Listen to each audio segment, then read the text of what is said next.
Welcome to స్వతంత్ర news. నేను అబిత. ముందుగా హెడ్లైన్స్. రేపు సార్వత్రిక ఎన్నికల షెడ్యూల్. లోక్సభ 5 రాష్ట్రాల అసెంబ్లీ ఎన్నికల షెడ్యూల్ విడుదల.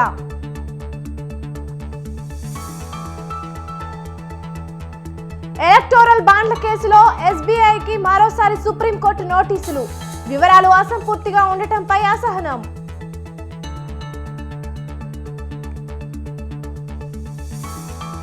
కవిత పిటిషన్ పై విచారణ వాయిదా. ఈ నెల 19కి విచారణ వాయిదా వేసిన సుప్రీంకోర్టు.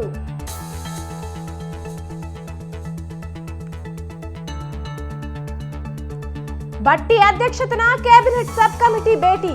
ఆదాయ వనరుల నిర్వహణపై చర్చ.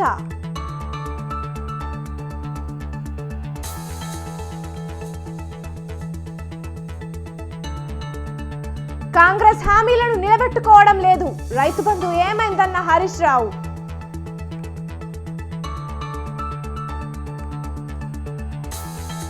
బీఆర్ఎస్ బీఎస్పీ మధ్య పొత్తు ఖరారు. బీఎస్పీకి 2 ఎంపీ సీట్లు కేటాయింపు.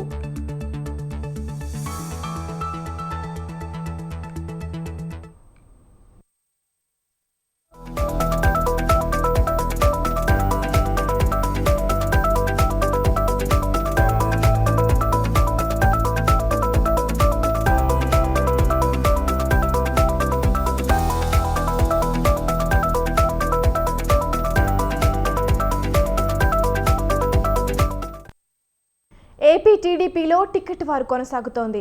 అనంతపురం ధర్మవరం టికెట్ పంచాయతీ ఇంకా సద్దుమణగలేదు. జిల్లా అధ్యక్షుడు పార్థసారథి ఇంటి వద్ద ధర్మవరం నేతలు ఆందోళన చేపట్టారు. పరిటాల శ్రీరామ్కే టీడీపీ టికెట్ కేటాయించాలని నేతలు ఆందోళనకు దిగారు.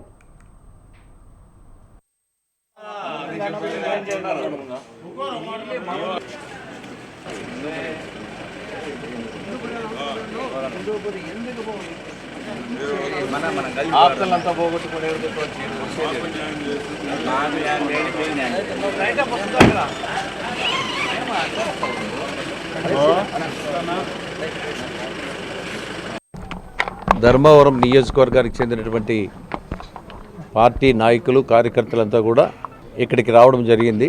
వాళ్ళ ఆవేదనని వ్యక్తం చేయడం జరిగింది. వాళ్ళు ఒకటే కోరేది ఏమంటే, కష్టకాలంలో శ్రీరామ్ అక్కడ ధర్మవరం నియోజకవర్గ ఇన్ఛార్జిగా పనిచేశాడు కష్టకాలంలో. అదేవిధంగా చాలా విషయాలు వైఎస్ఆర్ పార్టీకి చెందిన వాళ్ళ మీద వాళ్ళకి ధీటుగా పనిచేయడం జరిగింది. విమర్శలు ప్రతి విమర్శలు జరిగాయి, కేసులు జరిగాయి, ధర్నాలు జరిగాయి. అన్నిటికీ ధీటుగా ఎదుర్కొని ధర్మవరం నియోజకవర్గాన్ని తెలుగుదేశం పార్టీ కాపాడుకోవడం జరిగింది. సహాయ సహకారాలు అందించారు. అదే తరుణంలోనే తెలుగుదేశం పార్టీ మాకి శ్రీరామ్కే కావాలి, ఏదైనా చంద్రబాబు నాయుడు గారి దృష్టికి తీసుకెళ్ళాలని చెప్పడం జరిగింది. కాబట్టి చంద్రబాబు నాయుడు గారితో కూడా ఇక్కడ జరిగినటువంటి విషయాలు, వీళ్ళు మాట్లాడినటువంటి కార్యకర్తల మనోభావాల్ని చంద్రబాబు నాయుడు గారికి దృష్టికి తీసుకువెళ్ళి తప్పకుండా నా వంతుగా సహాయ సహకారాలు అందిస్తానని తెలియజేస్తున్నాను. ఇప్పటి వరకు మాకు ఎటువంటి సమాచారం లేదు. దయచేసి మేము జాతీయ పార్టీ అధ్యక్షుడు నారా చంద్రబాబు నాయుడు గారికి, అదేవిధంగా లోకేష్ బాబు గారికి ఒకటే వేడుకుంటున్నాం. ఇక్కడ పరిటాల శ్రీరామ్ గారు అయితే దాదాపు నాకు తెలిసి నాకున్న అనుభవంలో ఒక 15 నుంచి 20 వేల మెజార్టీతో గెలుస్తాడు. వేరే వాళ్ళకి ఇస్తే అది పార్టీ స్వయంకృతార్థం. ఇదే విధంగా 2009 ఎన్నికల్లో కూడా సిపిఐ కేటాయించి ఆ విధంగా జరిగింది. ఏమైందంటే ప్రతి 5 ఏళ్ళకు ఒకసారి మార్చుకుంటా, పార్టీ తప్పు కూడా ఉంది దీంట్లో. 5 ఏళ్ళకు ఒకసారి నాయకత్వం మార్చడం వల్ల అక్కడ నాయకులు కూడా కార్యకర్తలు కూడా మనోధైర్యం కోల్పోతుంది. దయచేసి ఇప్పటికైనా పార్టీ అధిష్టానం దీన్ని గుర్తించి మన పరిటాల శ్రీరామన్న గారిని అక్కడ తెలుగుదేశం పార్టీ అభ్యర్థిగా ప్రకటిస్తే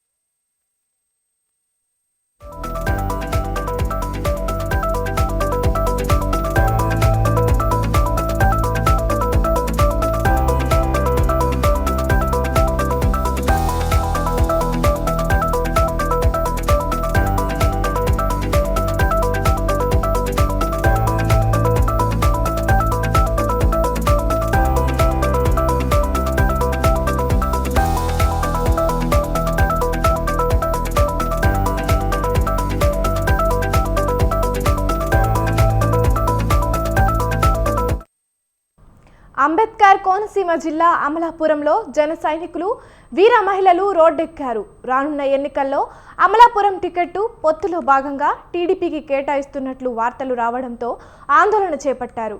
టికెట్ జనసేనకే కేటాయించాలంటూ స్థానిక గడియార స్తంభం వద్ద జన సైనికులు వీర మహిళలు బైఠాయించారు. జనసేన కోసం ప్రాణాలైనా అర్పిస్తామంటూ నినాదాలు చేశారు. దీంతో ఉద్రిక్త వాతావరణం ఏర్పడింది.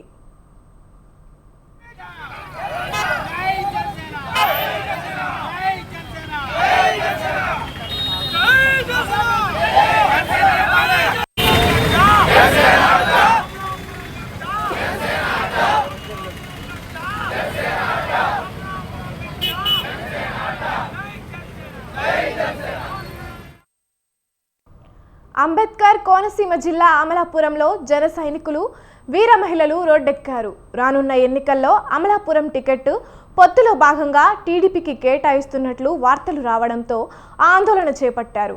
టికెట్ జనసేనకే కేటాయించాలంటూ స్థానిక గడియార స్తంభం వద్ద జన సైనికులు వీర మహిళలు బైఠాయించారు.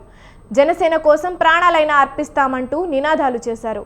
దీంతో ఉద్రిక్త వాతావరణం ఏర్పడింది. ఇక ఇదే అంశంపై మరింత సమాచారాన్ని మా ప్రతినిధి చక్రధర్ ఫోన్ లైన్ ద్వారా అందిస్తారు. చెప్పండి చక్రధర్, అమలాపురంలో జనసేన తరపున ఎవరు టికెట్ ఆశిస్తున్నారు? అవిత గుడ్ ఆఫ్టర్నూన్ అమ్మా. పొత్తు కుదిరినప్పటి నుంచి కూడా అంబేద్కర్ కోనసీమ జిల్లా వ్యాప్తంగా ఎవరికి టికెట్ వెళ్తుంది, ఏ పార్టీకి వస్తుంది అనే చర్చలు జరుగుతున్నాయి. ఈ లోపు ఎవరికి వాళ్ళ టికెట్లు, ఏ పార్టీకి ఆ పార్టీ టికెట్లు అనౌన్స్ చేస్తున్నాయి. అయితే ఆల్మోస్ట్ దాదాపు రాష్ట్ర వ్యాప్తంగా, ఆంధ్రప్రదేశ్ రాష్ట్ర వ్యాప్తంగా పొత్తులో భాగంగా చాలా సీట్లు అనౌన్స్ చేశారు. కానీ అమలాపురం సీటు చాలా కీలకమైన, అంబేద్కర్ కోనసీమ జిల్లాలో కీలకమైన ప్రధాన కేంద్రాన్ని అమలాపురం సీటు మాత్రం ఇప్పటివరకు అనౌన్స్ చేయలేదు. అయితే ఇవాళ వరకు, పొద్దున్న వరకు జరిగినది ఏంటంటే జనసేనకి వస్తుందని జనసేన కార్యకర్తలు అనుకుంటున్నారు, జనసేన సైనికులు వీర మహిళలు అనుకుంటున్నారు, అలాగే తెలుగుదేశం వాళ్ళు కూడా అనుకుంటున్నారు. కానీ ఇవాళ పొద్దున్న ఒక పరిణామం జరిగింది. ఏంటంటే తెలుగుదేశం పార్టీ చీఫ్ అంటే అధినేత చంద్రబాబు నాయుడు ఇక్కడ అమలాపురం సీటు ఎవరికి ఇవ్వాలి అని ఒక కార్యకర్తలతోటి ఫోన్లో కాన్వర్జేషన్ నడిపించారు. అది బయటకు వచ్చింది. బయటకు రావడంతో అమలాపురం సీటు జనసేనకి ఇవ్వకుండా తెలుగుదేశం పార్టీకి ఇస్తున్నారు అని జనసేన పార్టీలో ఒక అసంతృప్తి బయటపడింది. దాదాపు 11:30-12 వరకు పెద్దగా ఏం లేదు. కానీ ఆ తర్వాత హఠాత్తుగా జనసేనకు సంబంధించిన వీర మహిళలు కావచ్చు, జన సైనికులు కావచ్చు రోడ్డు మీదకి వచ్చారు. గడియార స్తంభం సెంటర్ అని అమలాపురం చాలా పెద్ద సెంటర్, అక్కడికి వచ్చి తమ నిరసన తెలియజేశారు. ఇది సీటు ఖచ్చితంగా జనసేనకే ఇవ్వాలి, జనసేన ఇక్కడ చాలా బలంగా ఉంది, మేము దానికోసం ప్రాణాలైనా ఇస్తాము, మేము ఫస్ట్ నుంచి దీనికోసం పనిచేస్తున్నాము, ఇప్పుడు మళ్ళీ హఠాత్తుగా మీరు తెలుగుదేశంకి కేటాయిస్తారని వార్తలు వస్తున్నాయి, అలా జరగడానికి వీల్లేదు, జనసేన అడ్డ అమలాపురం గడ్డ, జనసేన అడ్డ అనే నినాదంతో వాళ్ళు దాదాపు 45 నిమిషాల పాటు ఆందోళన చేపట్టారు. జనసేనకు సంబంధించి ఏంటంటే ఒక పవన్ కళ్యాణ్ సంబంధించిన సామాజిక వర్గం ఏదైతే ఉందో ఆ సామాజిక వర్గం జనసేనకు సంబంధించిన వాళ్ళు అమలాపురంలో ఎక్కువగా ఉంటారు. దాంతో జనసేనని వాళ్ళు టికెట్ ఆశిస్తున్నారు. అయితే ఇక్కడ చిత్రమైన విషయం ఏంటంటే తెలుగుదేశం పార్టీకి ఉన్న పొలం కూడా ఆ సామాజిక వర్గంలోనే ఎక్కువగా ఉంది. ఇక్కడేమో రిజర్వ్డ్ నియోజకవర్గం. దీంతో ఆ పవన్ కళ్యాణ్ సామాజిక వర్గం అటు తెలుగుదేశానికి చేస్తారా, ఇటు జనసేనకి చేస్తారా అనే దీంట్లో జనసేన మాత్రం మాకే చేస్తారు, బికాజ్ మాకు జనసేనకు సంబంధించిన మా జన సైనికుడు ఆయన పవన్ కళ్యాణ్ ఆ వర్గం వాళ్లే అని అంటున్నారు. దీంతో పొద్దు నుంచి గొడవగా ఉంది. ఎవరికన్నా వాళ్ళు మాకే వస్తుంది అంటున్నారు. ఇవాళ మధ్యాహ్నం వరకు కూడా కామ్ గా ఉన్న జన సైనికుడు ఒక్కసారి రోడ్డు మీద పడడంతో మొత్తం జిల్లా వ్యాప్తంగా అమలాపురం మీద చూపు పడిందమ్మా. ఇప్పటి వరకు ఉన్న పరిస్థితి ఇది. సాయంత్రానికి మరి ఏమన్నా బహుశా ఇది రెండు అగ్ర పార్టీలు, ఈ పార్టీలకు సంబంధించిన అగ్రనేతలు కూర్చుని ఏమైనా డిసైడ్ చేస్తారేమో అని ఇరు పార్టీలకు సంబంధించిన ఆశావాదులు ఎదురు చూస్తున్నారు. ప్రస్తుతం అయితే అది పరిస్థితమ్మా. Right, thank you Chakradhar. Anantapur జిల్లా ఉర్వకొండ ఎమ్మెల్యే పయ్యవారు కేశవ్పై మాజీ ఎమ్మెల్యే విశ్వేశ్వర్రెడ్డి ఘాటు వ్యాఖ్యలు చేశారు. వచ్చే ఎన్నికల్లో అక్రమ పద్ధతుల్లో గెలవడానికి బరి తెగించి ఓటర్లను ప్రలోభ పెడుతున్నారని ఆరోపించారు. టీడీపీ శ్రేణులు 2 కోట్ల రూపాయలు విలువ చేసే చీరలు పంపిణీ చేశారని ధ్వజమెత్తారు. ఓటమి భయంతోనే ఇటువంటి ప్రలోభాలకు తెర తీశారన్నారు. దొంగ ఓట్లంటూ అధికారులను బ్లాక్మెయిల్ చేసి ఈసీని తప్పుదోవ పెట్టించిన చరిత్ర కేశవ్దన్నారు. మామూలుగానే తెలుగుదేశం పార్టీ ఎన్నికల్లో అక్రమాలకు ఓటర్ లిస్టుల తారుమారు చేయడంలో దిట్ట అది. రోకొండ నియోజకవర్గంలో కూడా ముందు నుంచి కూడా కేశవ్ అక్రమంగా ఓటర్స్ని చేర్పించుకోవడం, దొంగ ఓట్లతో గెలుపొందడం ఆనవాయితీగా వస్తూ ఉంది. ఈసారి కూడా దొంగ ఓట్లను కాపాడడానికి విఫల ప్రయత్నం చేస్తూ ఉన్నాడు. అధికారులని బ్లాక్మెయిల్ చేస్తూ ఉన్నాడు. ఎన్నికల కమిషన్కి తప్పుడు సమాచారం అందించి తన దొంగ ఓట్లను కాపాడుకునేటువంటి ప్రయత్నాన్ని కంటిన్యూ చేస్తున్నాడు. మరొకసారి చీరల పంపిణీ, ఇంకా ఎన్నికల నోటిఫికేషన్స్ రాలా, షెడ్యూల్స్ రాలా, ఇంత ముందుగా 2 కోట్ల రూపాయలు విలువ చేసే చీరల్ని ఒక నియోజకవర్గంలో పంపిణీ చేస్తూ ఉందంటే తెలుగుదేశం పార్టీ రాబోయే కాలంలో ఎలాంటి అక్రమాలకు, అవినీతికి ఎన్నికల్లో యథేచ్ఛగా పాల్గొనబోతోందో స్పష్టమవుతోంది. తనకు ప్రాణహాని ఉందంటూ ఉమ్మడి నెల్లూరు జిల్లా గూడూరు టీడీపీ ఎమ్మెల్యే అభ్యర్థి పాషం సునీల్ కుమార్ సంచలన వ్యాఖ్యలు చేశారు. తన ఓటమి లక్ష్యంగా కొందరు అధికారులు ప్లాన్ చేస్తున్నట్లు ఆరోపించారు. సునీల్ కుమార్ వ్యాఖ్యలు ప్రస్తుతం గూడూరులో హాట్ టాపిక్గా మారాయి. చిల్లకూరు మండలం పారిచెర్లవారిపాలెంలో ఎన్నికల ప్రచారాన్ని నిర్వహించిన ఆయన ఈ వ్యాఖ్యలు చేశారు. ఎవరు ఎన్ని ప్రణాళికలు రచించినా బెదిరేది లేదని, తనకు ఏదైనా జరిగితే ఉన్నతాధికారులదే బాధ్యత అన్నారు సునీల్ కుమార్.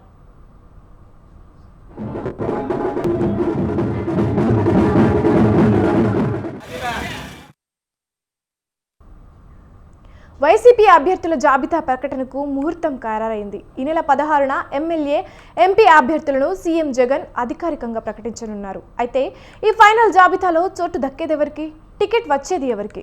ఇప్పుడు ఇదే వైసీపీ నేతలను కలవరపెడుతోంది. ఎమ్మెల్యే, ఎంపీ మార్పు చేర్పుల్లో భాగంగా చాలా మంది నేతలకు జగన్ వచ్చే ఎన్నికల్లో టికెట్ ఇచ్చేందుకు నిరాకరిస్తున్నారు. దీంతో ఇప్పటి వరకు ఇన్ఛార్జీలుగా ప్రకటించిన వారికైనా సీటు ఉంటుందో లేదో అన్న ఆందోళనలో నేతలు ఉన్నారు.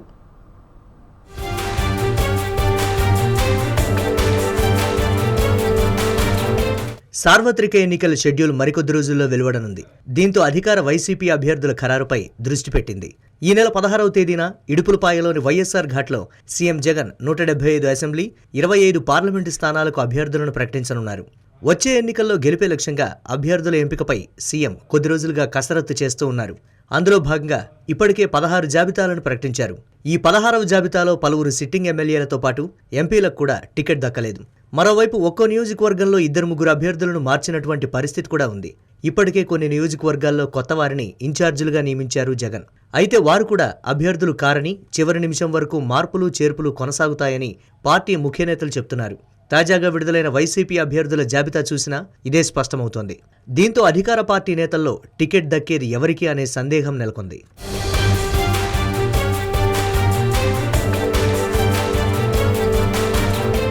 గత ఎన్నికల్లో 151 స్థానాల్లో విజయం సాధించిన వైసీపీ ఈసారి 175 నియోజకవర్గాల్లో విజయమే లక్ష్యంగా పనిచేస్తోంది. అందులో భాగంగా సీఎం జగన్ గెలుపు అవకాశం ఉన్నవారికి టికెట్లు కేటాయిస్తున్నారు. వచ్చే ఎన్నికల్లో గెలిచే అవకాశం లేదంటే ఎమ్మెల్యేలు, ఎంపీలను నిర్దాక్షిణ్యంగా పక్కన పెట్టేస్తున్నారు. మళ్లీ వైసీపీ అధికారంలోకి వస్తే అలాంటి వారికి న్యాయం చేస్తామని హామీ కూడా ఇస్తున్నారు. ఇదిలా ఉంటే అభ్యర్థుల జాబితాలో గతంలో ఎన్నడూ లేని విధంగా మార్పులు చేర్పులు చేస్తూ ఉండటం అధికార వైసీపీ వర్గాలను కలవరపెడుతోంది. చాలా నియోజకవర్గాల్లో టికెట్ తమదే అని నాయకులు పనిచేసుకుంటున్నా అలాంటి వారిని పక్కన పెట్టినటువంటి సందర్భం కూడా ఉంది. గడప గడపకు మన ప్రభుత్వం పేరుతో ఎమ్మెల్యేలు ప్రజల్లోకి వెళ్లారు. అయితే అలాంటి వారిలో దాదాపు 30 మంది సిట్టింగ్ ఎమ్మెల్యేలను కూడా జగన్ పక్కన పెట్టారు. మరోవైపు ఇప్పటివరకు విడుదలైన జాబితాలో దాదాపుగా 70కి పైగా అసెంబ్లీ స్థానాల్లో మార్పులు చేశారు. అయితే వారిలో కూడా కొంతమందిని చివరి వరకు ఉంచకుండా మధ్యలోనే మార్చేసిన పరిస్థితిలో తమకు టికెట్ ఉంటుందా లేదా అన్న సందేహం కొంతమంది నేతలను వెంటాడుతోంది.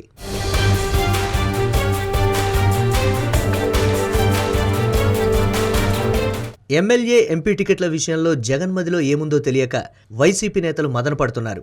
గెలిచే వారికే టికెట్ అని సర్వేల ఆధారంగా టికెట్ ఇస్తున్నామని పైకి చెప్తున్నప్పటికీ టికెట్ల కేటాయింపులో అది మాత్రం కనిపించడం లేదనే విమర్శలున్నాయి. కొన్ని నియోజకవర్గాల్లో కొత్త వారికి ఏ ప్రాతిపదికన టికెట్లు ఇస్తున్నారనే తెలియని పరిస్థితి నెలకొంది. అదే సమయంలో మార్చిన చోటే మళ్లీ అభ్యర్థులను మారుస్తూ క్యాడర్లో కూడా గందరగోళం సృష్టిస్తున్నారు. ఈ పరిణామాల నేపథ్యంలో చివరకు జాబితాలో ఎవరి పేర్లుంటాయి, ఎవరి టికెట్లు ఎగిరిపోతాయో అనే ఆందోళన అధికార పార్టీ నేతలను ఇబ్బంది పెడుతోంది.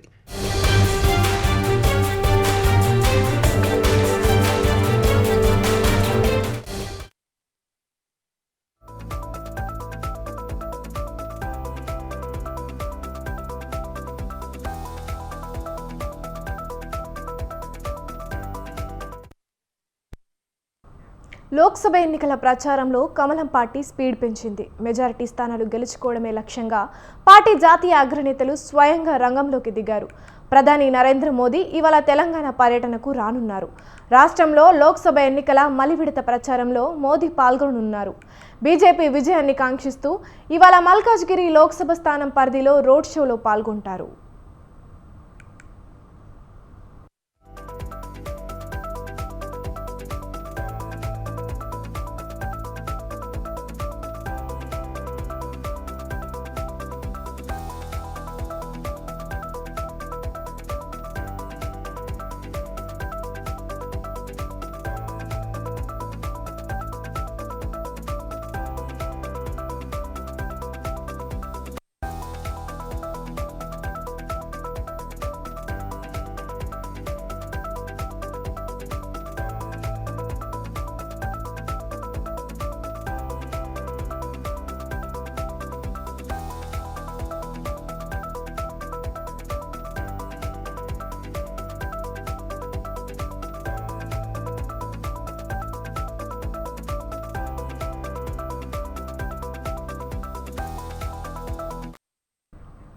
ఇప్పటికే ప్రధాని ఈ నెల 4, 5వ తేదీల్లో రాష్ట్రంలో లోక్సభ ఎన్నికల తొలి విడత ప్రచారం నిర్వహించారు.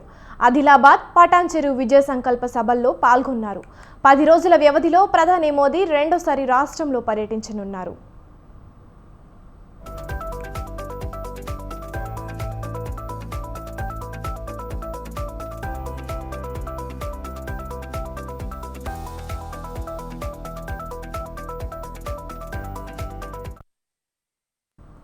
కేంద్ర హోంమంత్రి అమిత్ షా 2 రోజుల కిందట వచ్చి సంస్థాగత బలోపేతంపై బీజేపీ నేతలకు దిశానిర్దేశం చేశారు. బీజేపీ సోషల్ మీడియా వారియర్స్తో పాటు పార్టీ పోలింగ్ బూత్ అధ్యక్షులు ఆ పైస్థాయి క్యాడర్తో ప్రత్యేకంగా సమావేశమయ్యారు. బీజేపీ ముఖ్య నేతలతో భేటీ అయి పోలింగ్ బూతుల పటిష్టత ఆవశ్యకతను వివరించారు. ఈ క్రమంలో ప్రధాని మోదీ ఇవాళ రాష్ట్ర పర్యటనకు రానున్నారు. ఆయన 2 రోజుల పాటు బీజేపీ అభ్యర్థులకు మద్దతుగా ప్రచారం చేయనున్నారు.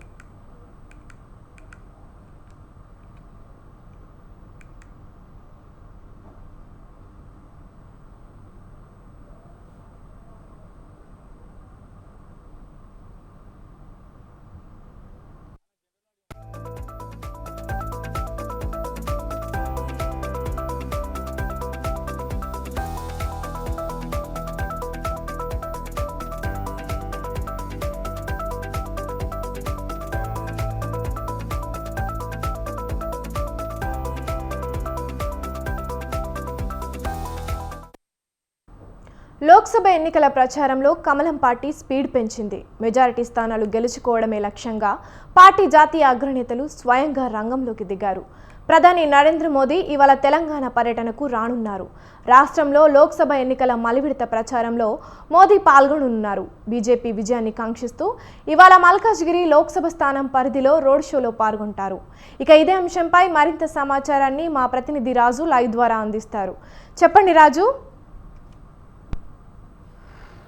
రైట్ అవిత, మరి కాసేపట్లోనే 4 గంటలకు బేగంపేట విమానాశ్రయానికి చేరుకోనున్న ప్రధాని నరేంద్ర మోడీ ఇవాళ మల్కాజ్గిరి పార్లమెంట్ నియోజకవర్గ పరిధిలో ఉన్నటువంటి మిర్జల్గూడ నుంచి మల్కాజ్గిరి చౌరస్తా వరకు ఇవాళ రోడ్ షో నిర్వహించనున్నారు. ముఖ్యంగా ఇప్పటికే భారీ భద్రతా ఏర్పాట్ల నడుమ ఇప్పటికే ఏర్పాట్లు పూర్తి చేశారు అధికారులు.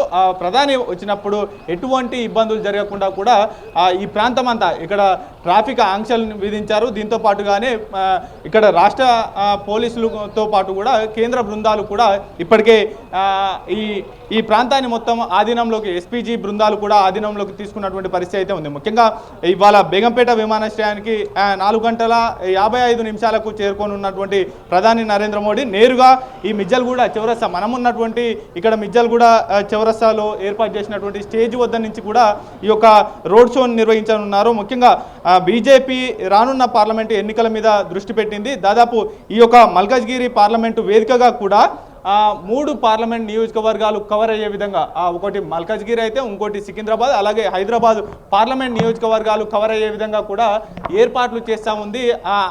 ఇక్కడ జనాన్ని కూడా మొబిలైజ్ చేసేందుకు కూడా ఏర్పాట్లు అనేది పూర్తయ్యాయి. ముఖ్యంగా మల్కాజ్గిరి నుంచి బీజేపీ అభ్యర్థిగా ఈటెల రాజేందర్ ఉన్నారు. అలాగే సికింద్రాబాద్కు కేంద్ర మంత్రిగా ఉన్నటువంటి కిషన్ రెడ్డి, అలాగే హైదరాబాద్కు మాధవీలతగా అభ్యర్థిగా ప్రకటించడం అనేది జరిగింది. ఈరోజు ఈ గంట పాటు ఇక్కడి మిజ్జల్గూడ నుంచి మల్కాజ్గిరి చౌరస్తా వరకు 1.3 కిలోమీటర్ల దూరం ఉంటుంది. దాదాపు గంట సేపు ఈ రోడ్ షోలో ప్రధాని నరేంద్ర మోడీ ఈ రోడ్ షోలో పాల్గొననున్నారు.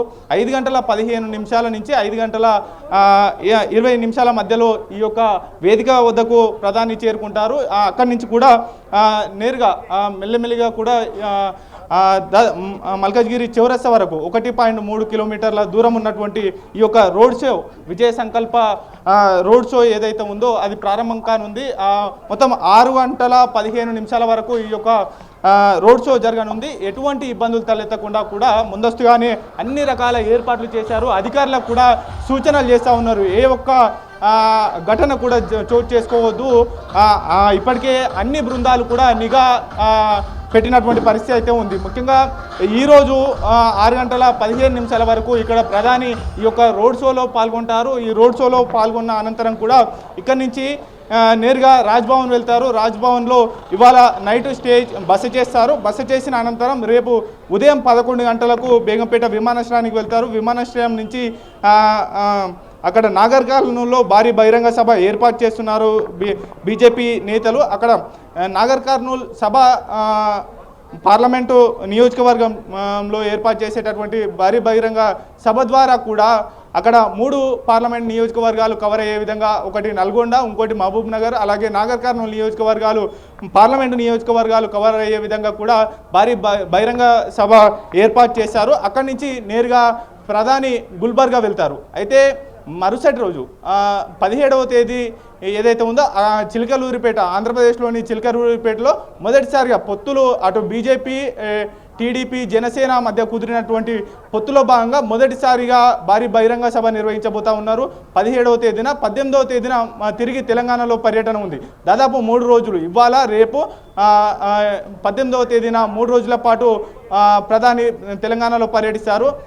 జగిత్యాలలో 18వ తేదీన భారీ బహిరంగ సభ నిర్వహిస్తారు. అక్కడ జగిత్యాల సభ భారీ బహిరంగ సభ వేదికగా కూడా నిజామాబాద్, అలాగే కరీంనగర్, పెద్దపల్లి పార్లమెంట్ నియోజకవర్గాలు కవర్ అయ్యే విధంగా కూడా ప్లాన్ చేస్తూ ఉన్నారు. దాదాపు 3 రోజుల్లోనే దాదాపు 9 పార్లమెంట్ నియోజకవర్గాలు కవర్ అయ్యే విధంగా కూడా ప్రధాని మోడీ టూరు కన్ఫర్మ్ అయింది. ఇవి కొనసాగనున్నాయి. అయితే ఇటీవలనే 4-5 తేదీలో, ఈ నెల 4-5 తేదీల్లో కూడా ప్రధాని తెలంగాణలో పర్యటించారు. పలు శంకుస్థాపనలు చేయడంతో పాటు కూడా అటు సంగారెడ్డిలో భారీ బహిరంగ సభ ఏర్పాటు చేయడం జరిగింది. అయితే ఓవరాల్గా బీజేపీ అగ్రనాయకత్వం తెలంగాణ మీద ఫోకస్ చేసింది. పూర్తి స్థాయిలో కూడా అత్యధిక స్థానాలు కూడా కైవసం చేసుకోవాలనేటటువంటి భావనలో ఉంది BJP party. Okay, thank you Raju.